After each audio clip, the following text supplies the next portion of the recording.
everybody. My name is Cathal O'Madigan, and I'm presenting the Master degree in Collective Intelligence at the School of Collective Intelligence at the University of Mohammed VI Polytechnic. And I'm going to present in English because English is the working language of our degree, our school. And that's partly because a lot of our students are international students who do not speak French. And also, a lot of our faculty do not speak French. But also because the current international language of science is English, so we want to prepare our students for careers with that advantage. So I'm going to tell you a little bit about what this degree is about. The School of Collective Intelligence is the first degree-granting school in the topic of collective intelligence in the world. And the master degree in collective intelligence is the first master in collective intelligence in the world. But we're not the first research center in collective intelligence. So in the last maybe 20 years, as many as 5 or 6 research centers in collective intelligence have appeared around the world. And why is that? Well, it's because a lot of people have become very interested in this question. How do we make sure that groups are making decisions in the most effective way that they can? Or how do we work out what the conditions are under which people will collaborate and work well in teams together? Because this is relevant to basically every organization in the world, this has suddenly become a very interesting and important sort of a hot topic. So the whole idea comes from the background that we've discovered that there are circumstances under which groups can perform much better than individuals. In fact, groups can perform better than even the smartest individual in the group. And this can happen at the level of learning together. So we know that when people learn in teams, they learn more effectively than when they try to learn on their own. It can happen for problem solving, so people brainstorming solutions to problems can come up with more and more effective solutions in groups than on their own. It can work with decision making. You can show that mathematically there are circumstances under which groups can come up with more reliable decisions. The majority decision of a group can be more reliable, far more reliable than the decision of any of the individual members in the group. So the scientific field of collective intelligence is the field studying this, trying to figure out when does this happen? What are the circumstances that we have to set up to make sure that groups take advantage of this, and that we can take advantage of it in our companies, in our governments, in our societies. So the school was founded when at this point 15 researchers in collective intelligence came together to work on these puzzles together, and to create degrees for people to study this phenomenon and to become experts in organizing groups so that they can make decisions well together in teams. And our master degree has 3 main strands, which reflect 3 of the core themes in collective intelligence. The first one is human behavior and cognitive science. So collective intelligence is a phenomenon of human behavior. Sometimes groups of humans behave in such a way that they make really effective decisions, and sometimes they behave in a way that makes them embarrassed because they act like mobs and they don't make effective decisions. So we're trying to understand the circumstances under which groups behave really intelligently. And this brings in the discipline known as cognitive science, which is just the science of the mind, trying to understand how decision-making works in general, how collaboration works, how cooperation works, what circumstances under which are we rational, under what circumstances are we very biased. It also brings in experimental methods, because the way in which we try to make new advances in this area is through designing basically psychology experiments, but particularly focused on groups. So as a student in the master degree, you learn how to build experiments to figure out whether one circumstance would be better for a group to make good decisions in than another. Let's say having a brainstorming session before you make a decision, or Alternatively, everybody making individual decisions and then having a collective brainstorming session afterwards. Those would be two different conditions, and you might be able to see which one works better. That would be an experiment. So in this strain of the degree, we learn about cognitive science and how to design experiments in understanding how we think individually and also in groups. The second main strand of the degree is in computer science and data science. So one of the big advances in human civilization in the last 50 years has been the computer and also the internet. And the internet and the computer have had a very specific effect on collective intelligence, which is that they have put us into groups that are bigger than any groups that we've ever been in the history of our species. And so we're trying to understand what kind of ways we can use computers to make decisions more effectively. One of our professors, Emil Servan-Schreiber, has his own company that develops platforms that allow people to make decisions online together. It could be thousands of people or tens of thousands of people jointly brainstorming on a problem at the same time. Another of our professors, Mark Klein, develops a platform that allows us to evaluate one another's arguments for a proposal. So these kinds of tools are designed to allow us to make decisions more effectively as groups. And when you have very large numbers of people making decisions together, you get large amounts of data. And so you need to be able to manipulate, understand that data so that you can derive meaningful conclusions from it. So data science and computer science sort of go together as a second component of the master degree. And a third component of the master degree is on leadership and participatory methods. So one of the big elements of collective intelligence is how to get people to participate in group decision-making and how to set up an environment such that people will take initiative and become leaders within those environments. And of course, this is extremely relevant to our companies, our organizations, local governance, sustainable development. We need to understand how we can organize communities in such a way that they will be able to make smart decisions, that they will be, everybody will be included in those decisions, and that leadership potential will emerge.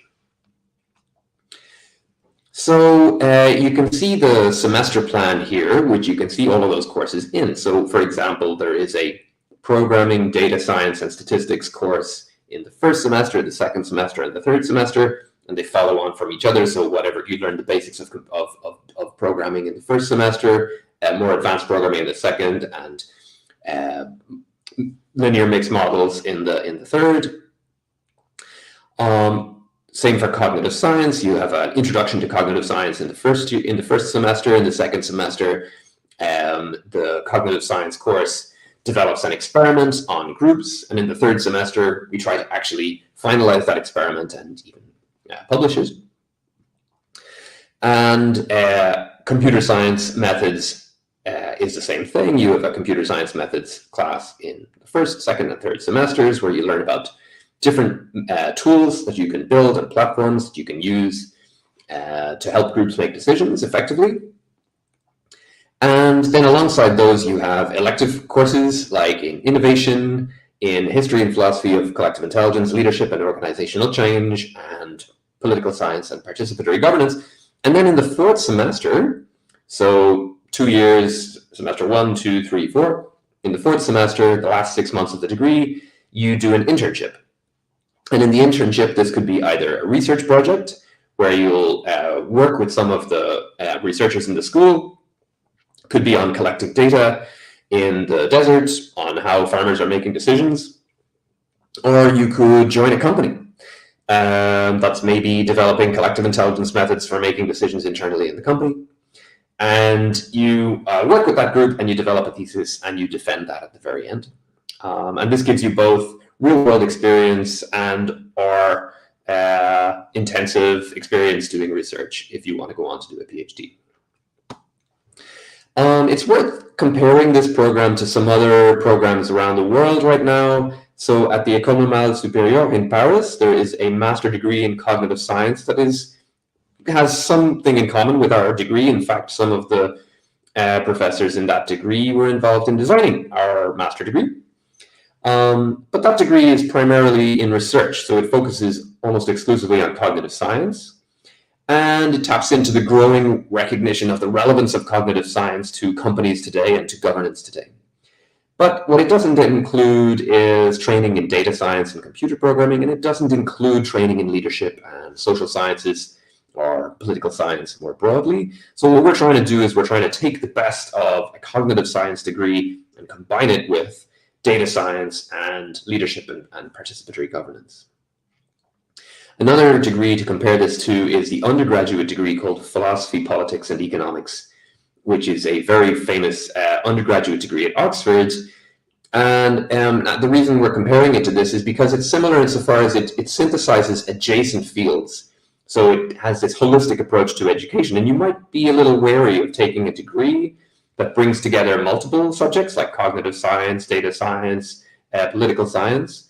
But interestingly, these degrees have shown to have students who go on to do very, very well afterwards. So actually the graduates of that philosophy, politics, and economics degree in Oxford have the highest 10-year income of any undergraduate humanities program in Oxford. There's that little error there that should say humanities program in Oxford. And another program that's interesting to compare this to is from a leading consulting company, where they have built a program that people join when they want to train new recruits to their company. And interestingly, that consulting company trains its new recruits in exactly the topics that we're training people in, indicating that even big consulting companies recognize that these are exactly the kind of skills that people need: training in computer science, data science, and leadership. So it just illustrates how relevant these topics are to the contemporary job market. The faculty at the moment is a research-focused faculty, like the UM6P is a research-focused university.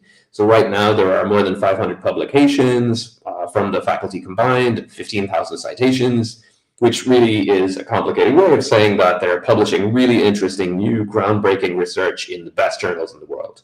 And so you get to work with these people on the research projects that they're currently have underway. And here's an interesting illustration of one of the projects that our students participated in, the Global Assembly on Climate Change and Ecological Crises. And these are the kinds of events that you get to participate in by being involved with the school. And another one was the Moroccan Students' Assembly, which was actually led by students from the SCI. And finally, here was the Governance Vocabulary Conference, which was a project run by the School of Collective Intelligence in collaboration with a group called I for Policy. And again, this was primarily student-run. We also have students running their own studies. So in the cognitive science class, the students design their own study and they run it over the course of 3 semesters. Here was some results from our first year cohort that showed that Aristotle's 2,000-year-old account of trust actually predicts the outcomes of an economic exchange game. So people trusted one another more if they satisfied the ideas that Aristotle expected people would trust in. And we also had a recent program called Vision 2030, which is a project at the university where students, again, led dialogues, facilitated development of the shared vision for the university, and helped to consolidate and analyze the data. So our students tend to get involved in big events both outside the university and inside the university. Here's a nice photograph of 2 of our students out collecting data in Gulmima, on the edge of the Sahara, on the other side of the Atlas Mountains. And this is an example of the kind of research that you could do if you join the program and do a research internship. We have partnerships with the Département d'études cognitives in the École Normale Supérieure in Paris. We signed a partnership with them last year. And we have partnerships with the GovLab at the New York University. And both of these feed into ongoing projects that the school is involved in and that you can get involved in as a student. Our students have done really well in international programs. Here is David Babatunde taking part in a deep learning event in Ghana. and Ayobami Omalusi and Jimo Abdulganu taking part in a summer school in programming in Trieste in Italy. And one of our students achieved the Fulbright scholarship just last year and is currently in Colorado. So all these are really interesting features of, I think, both the program, but also the kind of students that are joining. So you can expect to be part of a very, very interesting and ambitious group of peers when you join the program. The application deadline is April 15th. After that, what happens is there is a written and then an oral exam, an interview. And finally, over the course of July, we have two kinds of scholarships. There is a needs-based scholarship for low-income families, and there is an excellent scholarship for the top-scoring students. Of course, anybody who gets into the program is really a top-scoring student because last year we had 500 applicants for just 15 places. So it's becoming a more and more sought-after degree, and we're very proud of that. So the way we select the students is out of the pool of applicants. We initially screen for about 120 applicants on the basis of just their grades. Then we narrow that down to 80 students on the basis of their relevance to the program. So you want to really explain in your motivation letter why a degree in collective intelligence is relevant to you. So don't just rely on you being the best student in your class. We also want to know why you want to come and study collective intelligence with us. Then there is a written exam, including logical reasoning, but also computer and data science literacy. So there's a fairly demanding test on data science literacy because some of the courses are quite demanding in data science. So you want to have your programming up to scratch. And finally, we have an interview where we really want to know about what kind of a person you are and what your career plans are and why you want to join us, basically as a collaborator, because we view our students, and I really mean this very candidly, we view our students as collaborators. We're bringing in students that we want to collaborate with on our research projects. So we basically want to know why we would want to work with you specifically, rather than just as students that we imagine ourselves imparting information to. We actually see you as collaborators that are going to teach us as well. Okay, so as I mentioned, there are two kinds of scholarships. Excellent scholarship based on your ranking in the admissions test, and also financial aid based on the financial situation of the students. The career outlook is, we're in early days yet because the degree is only 3 years old, but already our students are doing very well. Depending on which kind of focus you take in the degree, if you focus on human behavior and cognitive science, you're acquiring methods in psychology. You could become a policy analyst or a researcher, or you could be working with sustainable development programs. If you focus on computer science and data management, you could become a data analyst or a information systems officer. And if you focus on leadership and facilitation, you could become a management consultant like Murad Hisham, who's going to speak to us in a minute, or a facilitator, or again, work with NGOs or in sustainable development programs. And currently, there are industry internships in, the pictures are a little bit distorted here for some reason, don't mind that. These are some of our excellent students who have gotten internships in prestigious companies like Oracle, Blue Nove, and AFD Tech. And research scholarships. Already 6 of our students just in this last year went on to PhD scholarships from University of Notre Dame to University of Southampton to University Mohammed VI Polytechnic, and Deborah Timoni from University of Southampton is going to be speaking to us in a minute. We also try to connect our students to our growing alumni network. So we have an executive master every year. And the executive master is like the collective intelligence master, but but the students are already very advanced in their careers. So they may be managers or senior managers, and they've come to try to understand how collective intelligence works. And we then want to connect our master students with these more senior and very experienced people who are interested in collective intelligence to give you some connection to the world outside the university. And so that's our presentation, and we're very happy that you're with us. So please tell us what your questions are, and we'll do our best to answer.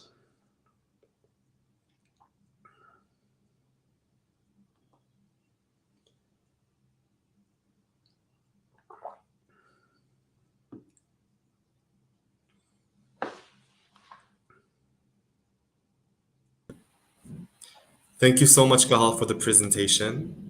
And thank you, dear viewers, for joining us today to this webinar where we're going to discuss the Executive Master in Collective, the Regular Master in Collective Intelligence.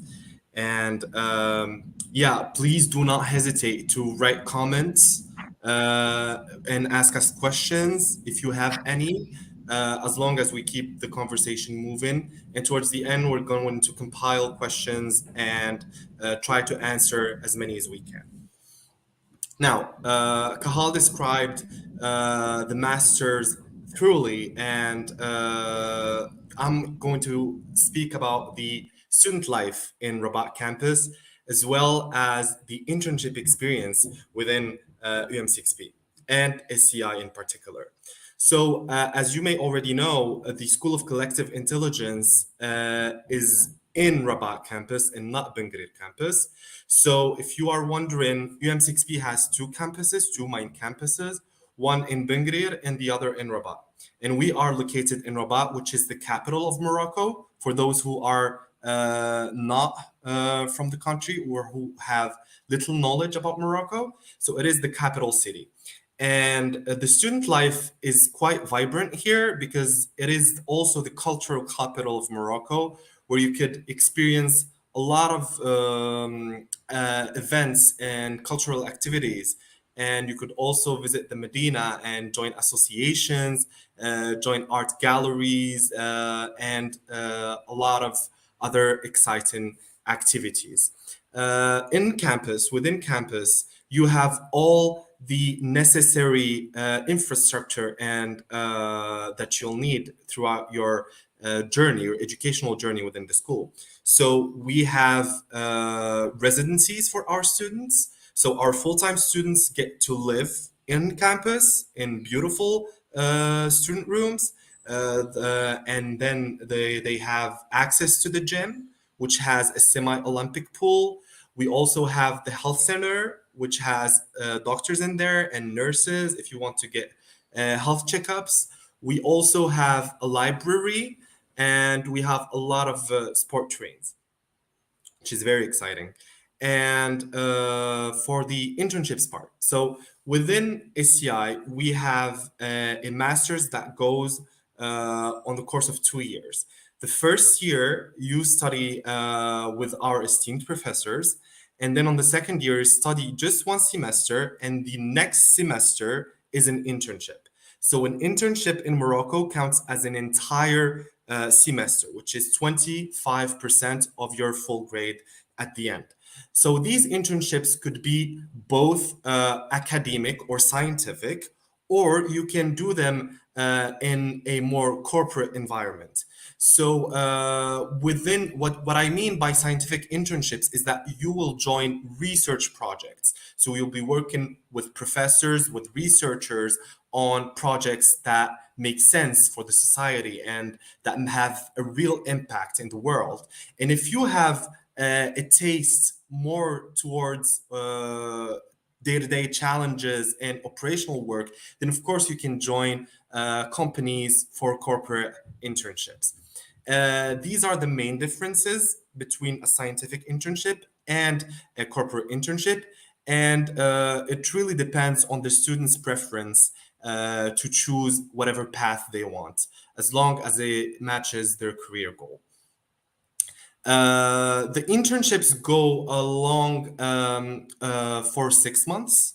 So they start towards mid-February and they end around September. And then you will have a thesis defense around October, and then you will graduate. The internships are mandatory, and we also have summer internships. The summer internships are not mandatory. However, at the SCI, we believe that students should undertake them in order to equip themselves with the necessary research tools if they're ever going to have to think about a research career. And that brings me to our two alumni that we have today with us. So we have two representations of the school because our graduates, as I said, go either towards research or towards corporate. And we have two examples who will speak today, and they are Deborah Timoni and Murad Hisham. Thank you for joining us today. Deborah Timoni is a researcher, a first year PhD student at the University of Southampton in the UK. And Hisham Murad is a consultant within OCP Solutions, which is one of Morocco's biggest firms and highest paying companies. So welcome to this webinar and thank you for joining us. We will start with ladies first. So Deborah, if you can share with us your experience and that you had within the school and how it helped you to get to the PhD position that you're with. Thank you. Thank you, Mohammed. Hi, everyone, and good evening, depending on your time zone. My name is Deborah, and I'm a Nigerian, and I'll give a brief introduction about myself. I have a background in engineering. I have a bachelor's degree in engineering. But when I finished, I knew that I wanted something different. I just didn't know how it was going to happen. And I attended a webinar just like this, done by Kahal and one of the members of the faculty, Fatima Ben Marakchi. And when I attended that webinar, I knew that this was what I wanted.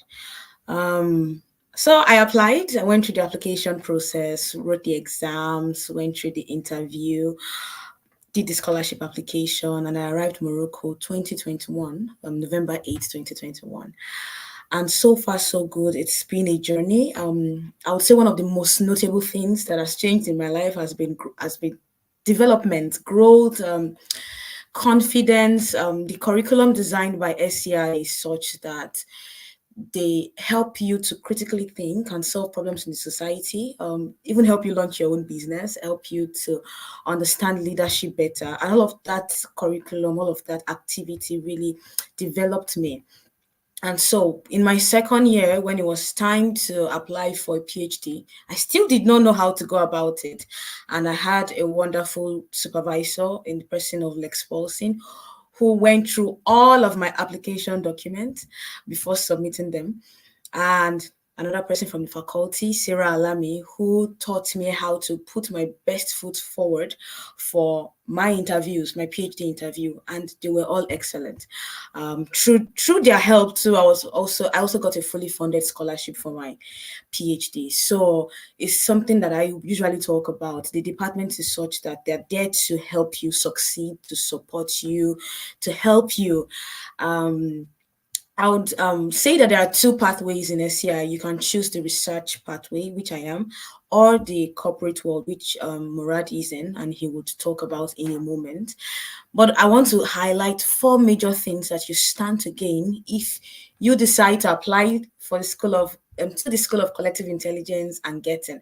There are four things you stand to gain. The first thing I would say is you would have a supportive community in your choice of career. That's one, I can guarantee it. This is something that I have experienced. So even after your master's, these people are there to still guide you, to still lead you. You have access to them. They're there to help you. The community is super supportive.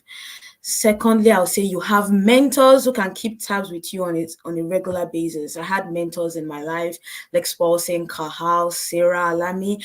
All of these people were constantly reaching out to me to say, okay, how far have you gone? What next? What's your plan? They held events, several events by the school that also helps you to explore your options. Thirdly, I would say that the environment is excellent. It's excellent for you to study in. It's excellent for you to advance in. It's excellent for... Just imagine an excellent environment, an environment that wants to see you succeed. They will do everything to ensure that you succeed. And the final thing I would say is that you'll be connected to a network that would also help advance your career.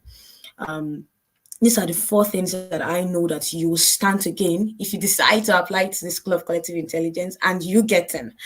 You would have access to all of this stuff. networks, influential people in your field. Since I've been asked to talk about my experiences, I would just focus on I can see your comments, Vita, and it's really beautiful. I hope you really apply. Some of the things that happened in my life while I was a student in the School of Collective Intelligence, I became a student ambassador for 2 years, a really wonderful experience. I got to meet other new people that were coming in and also teach them and also guide them. It was a really wonderful experience. I got to intern in a global organization, as Kahal has spoken earlier, and it's an experience I do not take for granted. I got to be a logistics organizer in an international conference last year, and through their help, I also got admitted for my PhD, despite not having any prior knowledge about how to go about getting a PhD. My advice to you, everyone listening, as I round up, is that it's okay not to know from the start which direction you want to go. It's okay not to know, I don't know whether it's research or it's career or it's corporate world. But I will advise you that whilst you decide to apply for collective intelligence, put in your best foot, put in your best effort. And this is the start of something new. This is a very adventurous journey. It's not something you've experienced before. It is completely different. And although the School of Collective Intelligence is open to people from different educational backgrounds, there are two things I know that the school is attracted to. And one, you have to be a world changer. And secondly, you have to be a problem solver. If you know that you have any of these skills, I promise you that you stand a chance to get admitted into the School of Collective Intelligence. Thank you for listening. Thank you so much, Deborah, for your speech. It is truly wonderful to have you revisit the school in these events. And let me just say one thing that Deborah said and highlighted, which is very important, and that is networking. So when you join the School of Collective Intelligence, we have this large network of partners, whether with our executive side or with our faculty, with our research partners.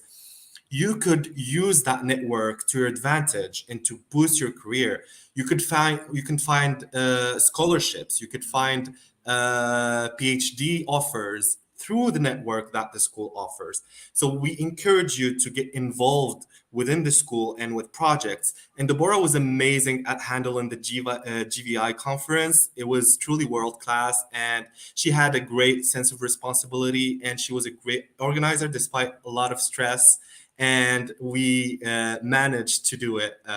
So thank you so much, Deborah, for your speech. Truly amazing, insightful. Now, our corporate baddie, Hisham Murad, thank you for joining us. Could you please could you just describe your experience within the SCI? What have you learned, and how is it helping you with your current position, which is a consultant within OCP Solutions? Yes, of course. First of all, it's always a challenge to talk after Deborah, because she always talk in a very magical way, and it's nice to see you again. And so second of all, I'm gonna start by talking maybe about my master's degree and how it went. I'm part of the lucky first cohort of the master's degree, and it was a huge challenge. It was something new. It was scary. So I'm gonna talk a little bit about that. Collective intelligence might look like something that is risky. We all thought that at first. I bet Deborah did as well. But the amazing thing is that the moment you start studying it, you're gonna learn that we've been using collective intelligence all our life. We just never paid attention to it. Networking that we just talked about is a way of using collective intelligence. And I did have to choose also which kind of path I want to go each year with, like if it's gonna be research, which is normally the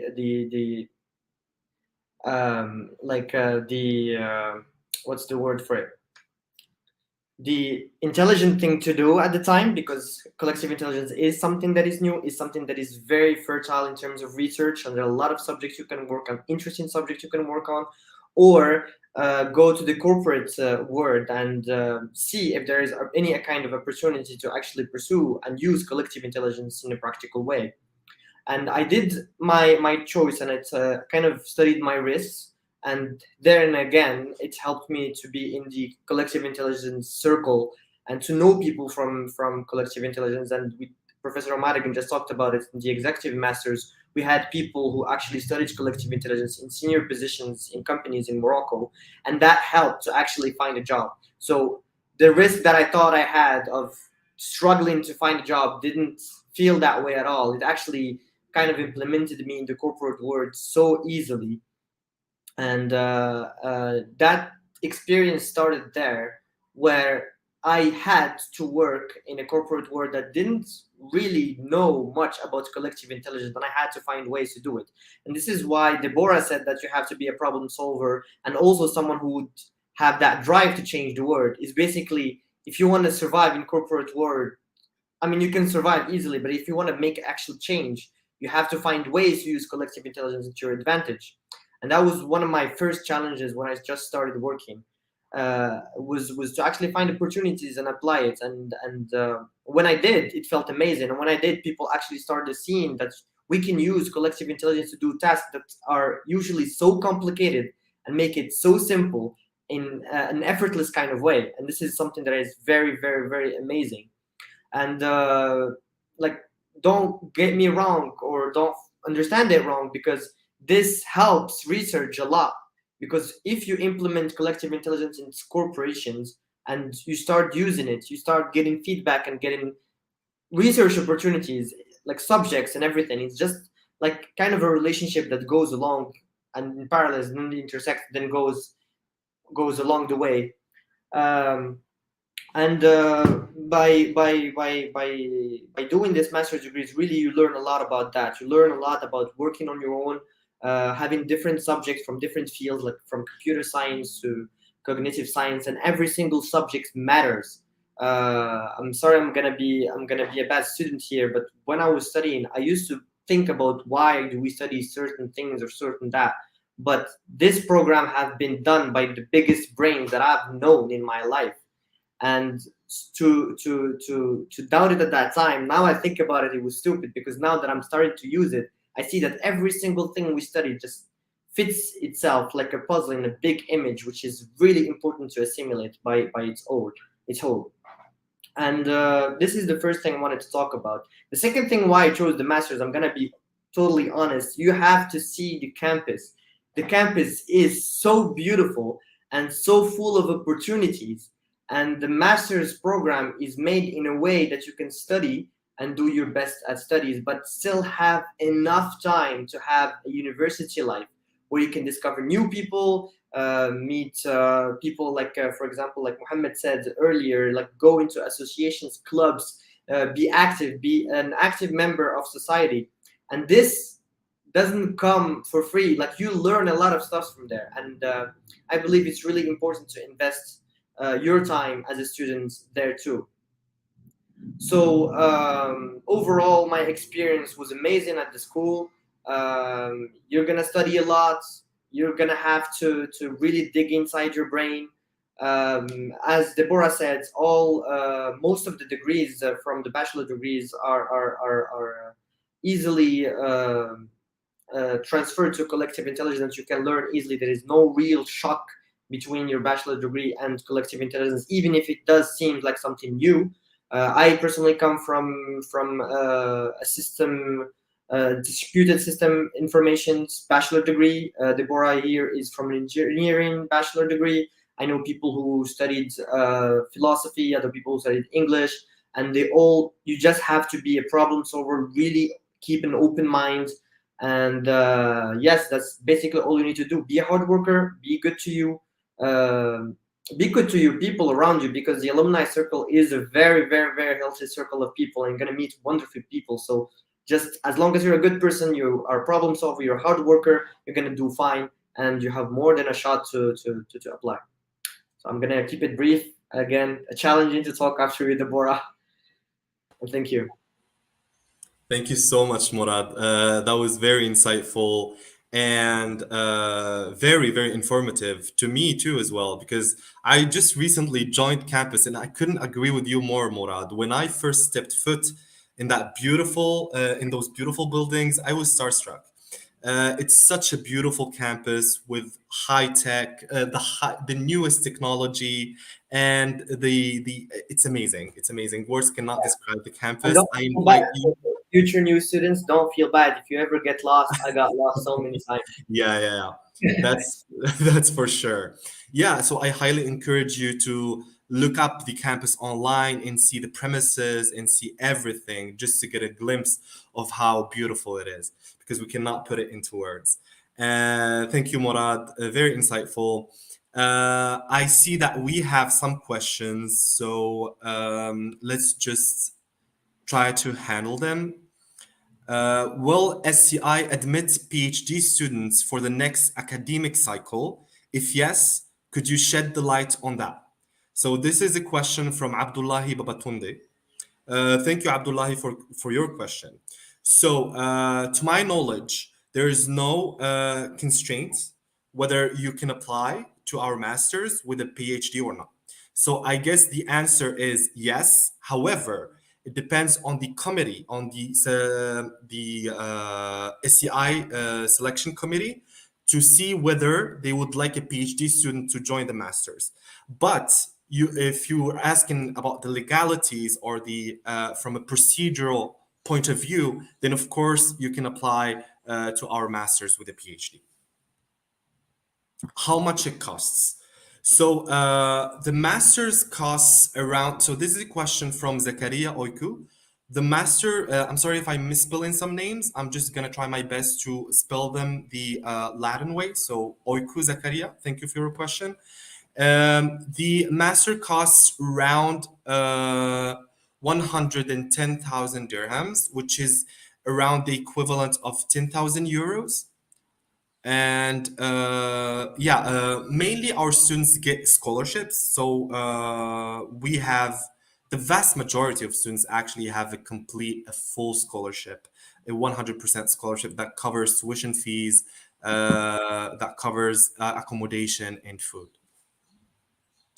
What does the written test include exactly? So this is a question from Selma Mardinian. Thank you, Selma, for your question. So the written exam usually is composed of 20 to 30 questions. It includes questions related to data science, questions related to computer science, and questions related to cognition and psychology, and questions related to research. And what I mean by research is that, for example, last year we had some texts and you had to demonstrate an ability to understand these scientific texts. So there were comprehension questions to evaluate whether you have that research flair. Okay, so the next question is it a good choice for English teachers to take it too? So the particularity of our master's degree is that we accept students from any background, from any field, because it's collective intelligence. It's the point. If we were to select students from just one field, then we would define the point of our school. So yes, English teachers with a bachelor's degree have the right to apply for our master's. Next question is it okay to study online certificates related to CI while preparing to join the school? I mean, that's a personal matter. If you want to do online certificates related to CI, then by all means, please do. However, when you're going to join our school, you're going to get an entire master's degree in collective intelligence. So I do not know to what extent the certificates would help in CI, since you're going to have an entire master's degree in CI. If ever you get selected and admitted to our school. I really do not know how to answer that question. It truly depends on your preferences in what you believe in. Our next question is from Jeannette. I would like to pursue a career in HR and how the CI program could help with that. I could So maybe as a question actually. yeah, Murad, do you want to answer this question? Yes, because I Yes. have something interesting to say about that. Because lately, by the chances I had to actually use what I learned from CI in corporate, which is basically corporate experimental methods. Like, believe it or not, the way we draft studies and we build questionnaires and we try to make it perfect and non-biased by anything, you can use that in HR a lot. Like I've seen applications of it every single time. I had the chance to use it only once, because the way we do the studies in a non-biased way and in a meticulous way is something that never been done in HR before, and something that I believe should be done in every HR department in any company. Because when I tried it, it gave such good results. I can't sadly give you the exact details of where we used it, but it gave for the first time such great results that we could build on that and make, like, at least I think it was 6 streams of projects to build internally for our corporation, and that would actually help in a lot of problems that we used to have. So HR and CI, I think it's the perfect fit if you want to continue and have a career path in corporate. But at the same time, I'll be under the grace of Professor Madigan here. You should not use anything that is in research, in corporation, unless something is an inference and is factual. So theory, I'm not sure. I'm gonna give it back. I'm gonna give you the ball back, Professor Madigan, so you can correct me on that. Well, I would just say that speaking to people in HR in the university, actually in our own university, they have been really interested in our graduates, because human resource departments, one of the things they want to have in their personnel is people who understand people. So if you're studying psychology, which you will be in the degree, and you're studying how people behave in groups, which you will be in the degree, and you're studying political science, which you will be in the degree, then you're going to know a lot about people. And so this is one reason why often graduates of cognitive science degrees are often hired by human resources departments. Now, I would say that you can do a specialist degree or certificate in human resources. And that's not what this is. So the master degree in collective intelligence is not a specialized training session in human resources. But I would expect that a lot of human resources departments would actually be more interested in somebody coming out of a degree like this than somebody who, let's say, did an undergraduate degree in business and then did a specialization in human resources, because they can teach you that anyway. They can teach you the detailed stuff that you need to know about how to work in a human resources environment. They're probably going to want to train you themselves anyway in that kind of detailed level. So really having a broad background in understanding human psychology and how people behave in groups, and being able to understand data, which is another big thing that you get out of this degree, I think will give you an advantage in applying for human resources jobs. Wonderful. Thank you. I hope that answered your question, Jannat. So next question is Vita Vida. I'm not into computer science, still want to be in the program. So Deborah, would you answer this question? I know that you have a background in electrical engineering, so I think you are more than fit to answer this question. The first thing I would say is that to be able to also qualify for SCI, it's for the School of Collective Intelligence, I mean, it's important that you're also somebody who is willing to learn new stuff, new things, and be open-minded. And that includes also being open-minded to data science, even if you don't have a background in it, or computer science. So I would say that I came in with background in MATLAB. I did not have any idea of what R or Python was. I only had a background in MATLAB, which is also a programming language for engineers. And I learned R and Python, and it's been super helpful. So you just have to be really open-minded. There's even an introductory class for year one, like year one students, where they're going to take you through the basic understanding of Python. And like Mohammed said earlier, you also have extra time, and you can always use that time to also improve on yourselves. So it's not a disadvantage if you do not have a background in computer science. That's what I will end with. Right. Thank you so much, Deborah.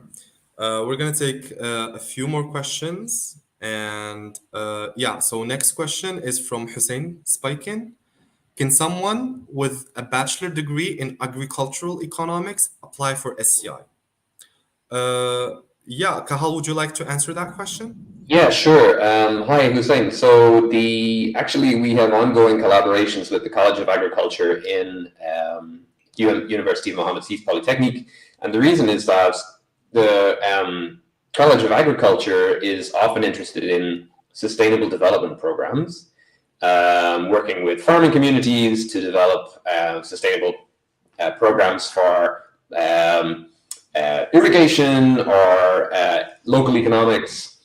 And so the programs that we are focused on, a large part of our degree focuses on inclusive decision-making and participatory democracy, which are two aspects that are very interesting for sustainable development programs. So if you're trying to introduce a new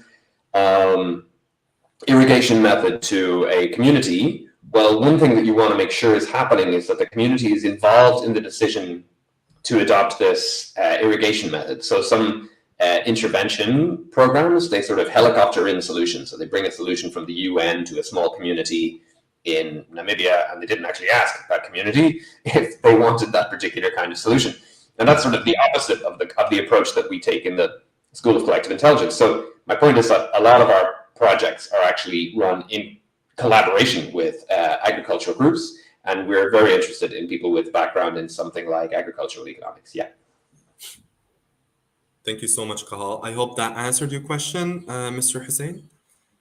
So our next question is from Selma Mardinian. Can you graduate as a hedge funds analyst? Okay. Kahal, would you like to answer that question as well? So if you want to go into financial analyst work, you could do that, probably not directly from the degree. So similar to joining a HR company, they would train you themselves. But the data science and the understanding of how groups behave would be, I think, probably very beneficial. So Emile Servan-Schreiber, the member of our faculty who has these online platforms in which large groups of people get together and make predictions together, that is very similar to a stock exchange. Very, very, very similar, pretty much the same principles at work.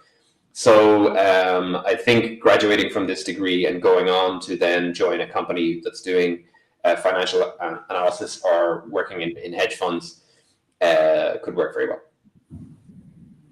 Thank you, Kahal. Okay, so interesting name, Golden Wheels Business Consult asks if would SCI be a good fit for someone in business consultancy? Murad, would you answer this one as you are in business consultancy? Yes, in business consultancy, I believe they mean strategy and, well, we can say digital transformation since it's the trend right now, consultancy. Yes, I would say that there is direct application to SCI, indirect application to SCI into business consultancy. Again, it's like for what Professor Madigan explained for HR departments or hedge funds field. You can use what we learn in the School of Collective Intelligence in a lot of workshops, in facilitating the conversation, in sometimes benchmarking with people. There is something called les immersions métiers where you have to go and see how the company works. A lot of stuff that we learned in SCI helps you do that in the most effective way. So me personally, I would say that it helped. A lot of stuff that people might see as reflexes in my profile are actually from the School of Collective Intelligence, and it helped me actually shine in a very positive way with my other colleagues. So my answer to that, so will it be useful? Hugely. Is that the full potential of the master's degree? I'd say not really, but yes. I hope that I feel like I made it confusing at the end. No, it was very clear to me at least. Thank you so much, Murad, for answering that question. And thank you everyone for joining us today. Unfortunately, we cannot answer everything. However, please feel free to contact us at cimaster@um6p.na. We will try to answer all of your questions. And of course, we are more than welcoming you to our school and our department. And big thanks to Deborah, Hisham, and Kahal for joining us today and explaining everything to you. I hope this was informative and helpful. and we can't wait to see you. We can't wait to see you at the School of Collective Intelligence. And good luck to everyone. Bye bye. Thank you. Bye.